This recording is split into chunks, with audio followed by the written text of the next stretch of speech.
Bonsoir et merci d'être avec nous, ce journal de guerre, au 312e jour de la guerre entre le Hamas et Israël. Voici ce qu'il fallait retenir de la journée à 19 h.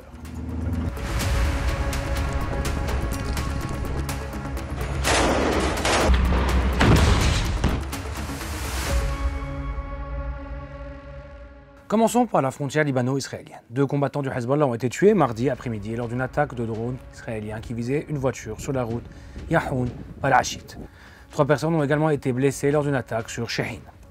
Des tirs d'artillerie israéliens ont également visé Markaba, Aït al-Shab, Kfar Kila, Tel Harfa et Zebkin.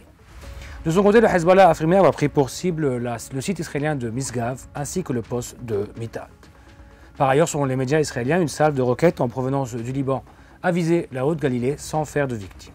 Un drone a également pénétré dans l'espace aérien de Kiryat Shmona et de ses environs dans le nord d'Israël, déclenchant des sirènes d'alarme. À Gaza, une frappe israélienne a tué 10 membres d'une même famille dans le district de Khan Younis, au sud du territoire. En outre, les forces israéliennes ont mené plusieurs frappes dans le centre de la bande, notamment dans le camp de réfugiés de Bourej et de Dar el-Balah. Enfin, le Hamas a annoncé avoir frappé Tel Aviv mardi pour la première fois depuis des mois.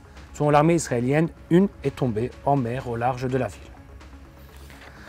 Le bilan humain depuis le début de la guerre à 19 h, heure de Beyrouth.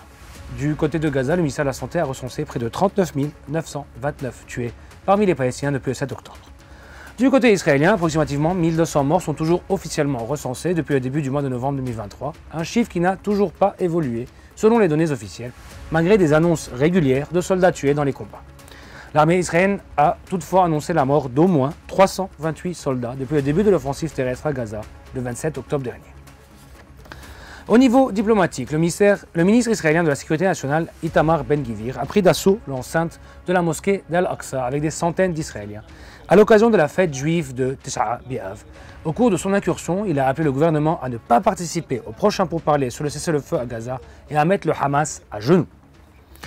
En outre, lors d'une réunion à Moscou mardi, le président russe Vladimir Poutine a déclaré au président de l'autorité palestinienne Mahmoud Abbas que Moscou était préoccupé par la mort de civils à Gaza. Par ailleurs, l'Iran a refusé de revenir sur son engagement de venger la mort du chef politique du Hamas Ismail Haniyeh, tué à Téhéran le mois dernier. Cette évolution fait suite aux appels lancés par les États-Unis et leurs alliés européens à l'Iran pour qu'ils réduisent les tensions. Le parquet militaire israélien a demandé dans un communiqué que les 5 soldats israéliens accusés d'avoir violé un détenu palestinien soient assignés à résidence pendant que l'enquête se poursuit. C'est tout pour aujourd'hui, merci de nous avoir suivis sur Ici Beyrouth. On se retrouve demain pour un autre résumé de la situation. Vous pouvez suivre toute l'actualité concernant cette guerre sur notre site www.icibeyrouth.com sous la rubrique Guerre, Israël, Hamas, ainsi que sur nos réseaux sociaux.